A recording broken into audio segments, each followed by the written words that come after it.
अवधूत चिंतन श्री गुरुदेव दत्त श्री स्वामी समर्थ तुम्हा सगळ्यांचं माझ्या चॅनलमध्ये खूप खूप मनापासून स्वागत आहे। आजचा दिवस तुम्हाला शुभ जाऊ दे। स्वामी कृपेने तुमच्या सगळ्या चांगल्या इच्छा सोडणारे नक्की पूर्ण करो हीच महाराजांचरणी प्रार्थना करते आणि आजच्या व्हिडिओला सुरुवात करते। सर्वप्रथम 9 नोव्हेंबरला म्हणजेच येत्या गुरुवारी वसुबारस आहे। ह्या दिवशी रमा एकादशी आहे। अतिशय महत्त्वाचा दिवस, कारण ह्या दिवशीलाच आपण दिवा लावत असतो आणि दिवाळीची सुरुवात होते। दिवाळीचा पहिला दिवस आहे वसुबारस। आपण आपल्या घरात वसुबारसेची पूजा कशी करायची आहे ते तुम्हाला सांगणार आहे, पण तत्पूर्वी रमा एकादशीच्या दिवशी वसुबारस येतं। हा दिवस अतिशय दुर्मिळ योग असतो। ह्या दिवशी आपल्याला गायची तिच्या वासरासोबत पूजा करायची असते। आता ही पूजा तुम्हाला जर जवळ गोशाळा असेल तर आवर्जून तिथे जाऊन करा, घरातही करा, पण तिथे जाऊनही आवर्जून करा। गोठा असेल, गोशाळा असेल तर करू शकता। ह्या दिवशी महिला उपवास करत असतात। एकादशीचा उपवास अर्थात हा दुसऱ्या दिवशी सोडला जातो, पण फक्त जो वसुबारसेचा उपवास असतो बऱ्याच ठिकाणी उपवास केला जातो आणि महिला भाकरी आणि गवारची भाजी याच्यावर उपवास सोडत असतात। ह्या दिवशी चुकूनही गाईला गहू किंवा डाळ खाऊ घालू नये। लक्षात घ्या, या दिवशी गाईला गहू किंवा डाळ आपल्याला खाऊ घालायची नसते, कारण असंही म्हटलं जातं की गाईला उपवास असतो। तर या दिवशी गाईला फक्त गुळ खाऊ घालायचा असतो आणि गायची पूजा करायची असते। आता तुमच्या जवळ जर गोशाळा असेल किंवा गाईचा गोठा असेल तर त्या तुम्ही खूप भाग्यवान आहात की त्या दिवशी तुम्ही जाऊन गाईची तिच्या बछड्या सोबत तुम्हाला पूजा करायची आहे। आणि आता पूजा कशी करायची तर गेल्यावर गाईच्या ज्या पायावर तुम्हाला पाणी टाकायचं आहे। पाणी टाकताना स्वतःची काळजी घ्या। कधी कधी गाई आपल्याला लात मारते किंवा आपल्याला ती ढकलून देण्याचा प्रयत्न करत असते, तर स्वतःची काळजी घ्या। गाई जशी तिच्या पिलाला जीव लावते ना, तसंच ते तिच्या माणसांना सुद्धा जीव लावत असते। आपण गायची सेवा करतो, सो भगवान श्रीकृष्णांनी गायची खूप सेवा केली, त्यांनी ती स्वतःला ते गोपाल म्हणून घेता, म्हणून तर त्याचं नाव गोपाल पडलं होतं। तेव्हाची ही सुरुवात झालेली आहे। गायच्या पोटी 33 कोटी देव आहे। आपण 33 कोटी देवांची पूजा करू शकत नाही, पण अर्थात आपण गायीची पूजा केल्यावर 33 कोटी देवाचं आपल्याला फळ मिळत असतं, म्हणजे त्यांची सेवा केल्याचं फळ मिळत असतं। तर तुम्हाला काय करायचं आहे, गायीच्या पायावर पाणी टाकायचं आहे, नंतर गायीला हळद कुंकू लावायचं आहे, गुळ खाऊ घालायचं आहे। बरेच लोक हे बघा, एकादशीला फक्त गायीला गुळ खाऊ घालायचा असतो आणि घरातही फक्त गुळाचाच नैवेद्य दाखवायचा असतो। तुम्ही बाळकृष्ण स्वरूप तुम्ही त्यांची पण पूजा करू शकता। घरात वसुबारसेच्या दिवशी तरी गायीसोबत तिच्या बछड्याची जी मूर्ती असते, मग ती पितळी आणा, चांदीची आणा, तुमची इच्छा, पण ती आवर्जून आपल्या घरात असावी, ती भरीव असावी, हे त्यालाच महत्त्व आहे। आता ती घरात का ठेवता तुम्हाला सांगते। आपण इतकी पूजा करू शकत नाही गायीची रोज, म्हणून देव घरात असल्यावर आपल्याकडनं रोज तिच्यावर पाणी टाकलं जातं, अभिषेक केला जातो याच्यासाठी। तर आता ह्या 2 गोष्टी तुम्हाला समजल्या आहे की गाईला गहू खाऊ घालायचं नाहीये किंवा जी कुठली डाळ असेल ती पण तुम्हाला खाऊ घालायची नाही। आता घरातल्या घरात आपल्याला गायची पूजा कशी करायची आहे ते बघणार आहोत। त्याच्याबरोबर आता जेव्हा तुम्ही तिथे जाता, तुम्ही गाईला जेव्हा प्रदक्षिणा बघा, गाईला एक प्रदक्षिणा जरी घातली तरी 33 कोटी देवांना प्रदक्षिणा घालायचं फळ आपल्याला मिळत असतं, म्हणून हा चान्स सोडू नका। गुरुद्वादशीच्या दिवशी म्हणजेच वसुबारसेच्या दिवशी आपल्याला छान पद्धतीने आपल्याला गायची सेवा करायची आहे। आता घरातल्या घरात कशी करायची ते तुम्हाला सांगते आणि तिकडे जाऊन कशी करायची आहे ते तुम्हाला समजलंच असेल। तर चला, तर सगळ्यात आधी मी दिवा लावून घेतलेला आहे। दिवा लावल्यावर दिव्याची पूजा करायची आहे आणि दिव्याला प्रार्थना करायची आहे। दिव्या दिव्या दीपकार, काणी कुंडल मोतीहार, दिव्याला पाहून नमस्कार। तर सगळ्यात आधी आपल्याला दिवा लावल्यानंतर गणपती बाप्पांच्या मूर्तीवर अभिषेक घालायचा आहे।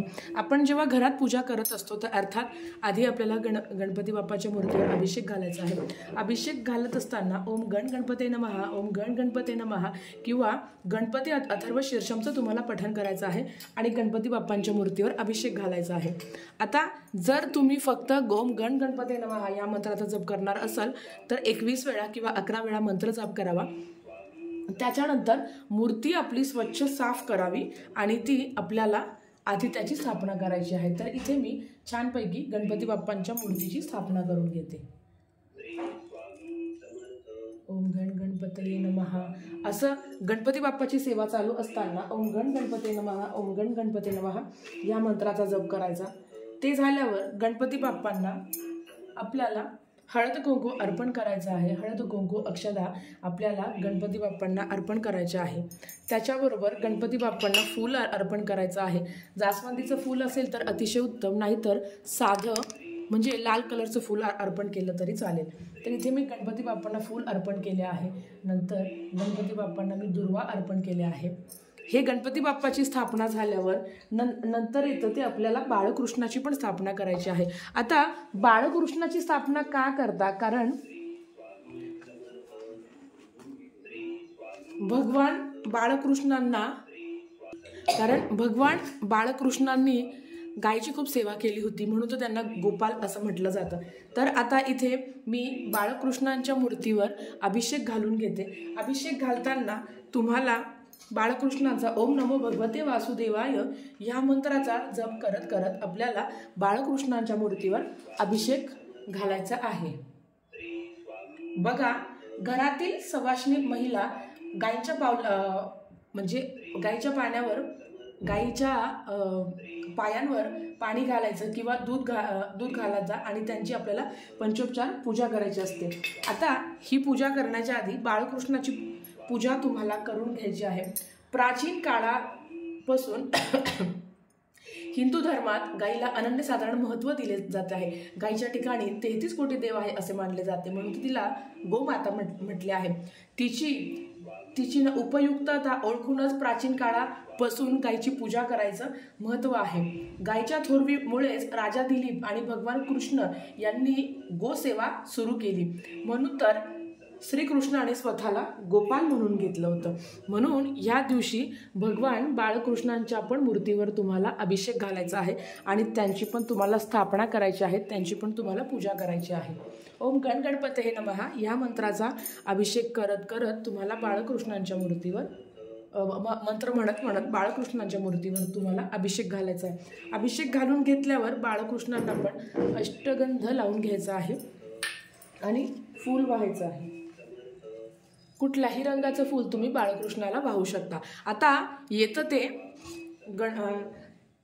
गायीची मूर्ती। आता आपल्याला गायीच्या मूर्तीला पण अभिषेक घालायचा आहे, कारण अभिषेक घालायचा आहे म्हणजेच कसं करायचं आहे म्हणजे बघा, आता ज्यांच्या घरात गायी म्हणजे ज्यांच्या जवळपास गायीची मूर्ती नाही आहे त्यांनी काय करायचं, आपण जेव्हा गायींना अभिषेक घालत असतो अर्थात गायीच्या मूर्तीवर पण अभिषेक घालायचा आहे आणि ओम नमो भगवते वासुदेवाय या मंत्राचा जप करायचा आहे आणि गायीच्या पायावर पण आपल्याला पाणी घालायचं आहे। ही एक प्रकारची घरात आपली गायीची सेवाच मानली जाते। आपल्याला माहिती आहे की गायीपासून आपल्याला पंचगव्य मिळतं। पंचगव्य म्हणजेच काय, तर गायीपासून आपल्याला गायीचे दूध मिळते, दही मिळते, तूप मिळतं, शेण मिळतं आणि गोमूत्र मिळतं। या अतिशय महत्त्वाच्या गोष्टी आपल्याला गायीपासून मिळत असतात आणि हिंदू धर्मामध्ये गायीला खूप महत्त्व आहे। रोज आपण गायीची पूजा करू शकत नाही किंवा गायीला जाऊन आपण यथासांग आपल्याकडनं सेवा होत नाही, पूजा होत नाही, म्हणून तर घरात गाई वासरांची ही मूर्ती असणं अतिशय महत्त्वाचं आहे। तुमच्या घरात नसेल तर आवर्जून तुम्ही वसुबारसेच्या दिवशी गायीची मूर्ती आपल्या घरात आपल्याला स्थापन करायची आहे। आता हे झाल्यावर गायीची मूर्ती स्वच्छ कापडाने आपल्याला पुसून घ्यायची आहे आणि मध्ये आपल्याला गायीची मूर्ती स्थापन करायची आहे। मनातल्या मनात ओम नमो भगवते वासुदेवाय ह्या मंत्राचा जप तुम्हाला करायचा आहे या पद्धतीने। आता इथे गायीची मूर्ती स्थानापन्न केल्यावर गायीला आपल्याला हळद कुंकू अक्षदा अर्पण करायची आहे। ओम नमो भगवते वासुदेवाय मनापासून आपल्याला गायीची आपल्याला पूजा करायची असते। वसु म्हणजे काय हो? वसु म्हणजे द्रव्य म्हणजेच काय, धन। त्यासाठी असलेली बारस म्हणजेच वसुबारस। पुष्कळ ठिकाणी स्त्रिया या दिवशी उपवास करतात। ज्यांच्याकडे घरी गुरे आहेत त्यांच्याकडे ह्या दिवशी पुरणाचा नैवेद्य सुद्धा केला जातो। ह्या दिवशी गहू व मूग गाईला खाऊ घालू नये, लक्षात घ्या, कारण ह्या दिवशी एकादशी आहे तर गाईला गहू खाऊ घालायचे नाहीये। आपल्याला काय खाऊ घालायचे आहे, बाजरी किंवा गुळ किंवा गुळ किंवा बाजरी या दोघांपैकी एक तुम्ही खाऊ घालू शकता. स्त्रिया बाजरीची भाकरी व गवारच्या शेंगाची भाजी यावर उपवास सोडता. या दिवशी पणत्या लावून दिवाळीची सुरुवात केली जाते. तर ह्या पद्धतीने आपल्याला छानपैकी गायची तिच्या वासरासोबत पूजा करायची आहे. आपल्या घरात बाळकृष्णाची स्थापना केलेली आहे, तर त्या बाळकृष्णाला पण आपल्याला छानपैकी अशा तुळशीपत्र वाहून घ्यायची आहे आणि ओम नमो भगवते वासुदेवाय ह्या मंत्राचा जप करायचा आहे. आता इथे गायची पूजा करून झाल्यावर गायीला पण तुम्हाला फूल अर्पण करायचं आहे. शक्य असेल तर एखादा हार, घरातल्या घरातच हार किंवा फूल किंवा गजरा, कारण अर्थात गाय हे स्वतः एक देवी स्वरूप आहे, म्हणून गायला तुम्ही गजरा सुद्धा अर्पण करू शकता तुमच्याकडे असेल तर. आता इथे माझ्याकडे आहे म्हणून मी असा गजरा गायीसाठी ठेवलेला आहे. आता हे झाल्यावर गायीला आपल्याला गुळाचा नैवेद्य दाखवायचा आहे. बघा इथे गुळ आहे, गुळाचा नैवेद्य आपल्याला गायीला दाखवून घ्यायचा आहे. इथे मी गुळाचा नैवेद्य ठेवते आणि गायीला दाखवून देते.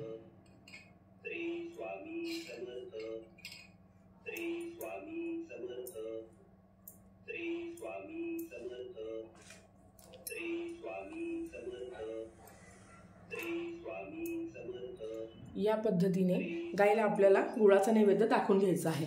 झालं. अतिशय साध्या पद्धतीने आपल्याला वसुबारसेची पूजा करायची आहे, सेवा करायची आहे. तुमच्याकडे जर जवळपास नक्कीच गोशाळा असेल तर तिथे जाऊन साक्षात आपल्याला गायीचं दर्शन मिळेल आणि सेवाही करायला मिळेल. आणि घरात सुद्धा करायची आहे. ही मांडणी कधी करायची, तर ही मांडणी तुम्ही संध्याकाळी केली तर अतिशय उत्तम, सकाळी केली तरी हरकत नाही. सकाळी करा, संध्याकाळी करा, जेव्हा तुम्हाला शक्य होईल तेव्हा करा, पण आवर्जून ही मांडणी करा आणि गायीची छानपैकी तुम्ही पूजा करा या पद्धतीने. तर याच पद्धतीने आपल्याला वसुबारसाची पूजा करायची आहे आणि आपल्या घरातही करायची आहे आणि मंदिरातही तुम्ही जिथे गोशाळा आहे तिथे पण जाऊन तुम्हाला करायची आहे. तर झालेली सेवा मी महाराजांच्या चरणी मी रुजू करते आणि आजचं व्हिडिओ इथेच थांबवते. हो, लाईक करा, शेअर करा, सबस्क्राईब करा. व्हिडिओ परत तशाच करा व्हिडिओ सोबत. श्री स्वामी समर्थ.